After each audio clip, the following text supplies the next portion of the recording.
করবেন, এই প্রশ্ন তুলে নীতি শিক্ষাও দেওয়া হয়েছে। অভিষেকের কেন এমন দায়িত্বজ্ঞানহীন মন্তব্য, ভোটের আগে কেন এমন মন্তব্য প্রশ্ন করেছেন বিচারপতি। ৪ঠা মের পর ফল অন্যরকম হলে কি হতো, প্রশ্ন বিচারপতির। অভিষেকের মন্তব্য নিয়ে প্রশ্ন বিচারপতি সৌগত ভট্টাচার্যের। আর নাম না করে শাহকে নিয়ে অভিষেকের মন্তব্যে মামলা। আরো একবার জানিয়ে রাখি, রক্ষা কবচ তিনি পেয়েছেন, কিন্তু তারপরেও তাকে নীতি শিক্ষা কোর্টের 3 বারের সাংসদ, তিনি কেন এমন মন্তব্য করবেন, কেন এমন দায়িত্বজ্ঞানহীন মন্তব্য করবেন অভিষেক, ভোটের আগে কেন এমন মন্তব্য প্রশ্ন তুলেছেন বিচারপতি। ৪ঠা মের পর ফল যদি অন্যরকম হতো তাহলে কি হতো, অভিষেকের মন্তব্য নিয়ে প্রশ্ন বিচারপতি সৌগত ভট্টাচার্যের।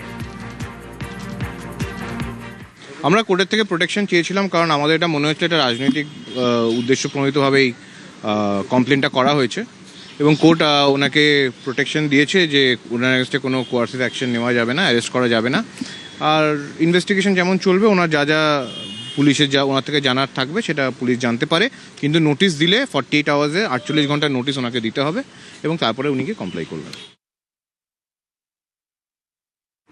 মাননীয় মহামান্য আদালত অন্তত 3বার এই মন্তব্য করেছেন যে এরকম সুপার পাওয়ার পোস্টে এবং এই রকম ব্যক্তিত্ব হওয়া পরেও ইনি এই ধরনের উস্কানিমূলক মন্তব্য কীভাবে করলেন, ওনার কাছেও এটা আশ্চর্যের ব্যাপার, এবং এই তদন্ত হওয়া উচিত। বিএনএসের সেকশন অনুযায়ী ওনাকে 48 ঘন্টা আগে নোটিশ দেওয়া হবে, সেই নোটিশ অনুযায়ী উনি হাজিরা দেবেন। নোটিশের মান্যতা না দেন তাহলে তদন্তকারী সংস্থা কোর্টে এটা মেনশন করে কোর্ট যেটা বিচার করবেন সেই ধরনের অর্ডার পাস করবেন।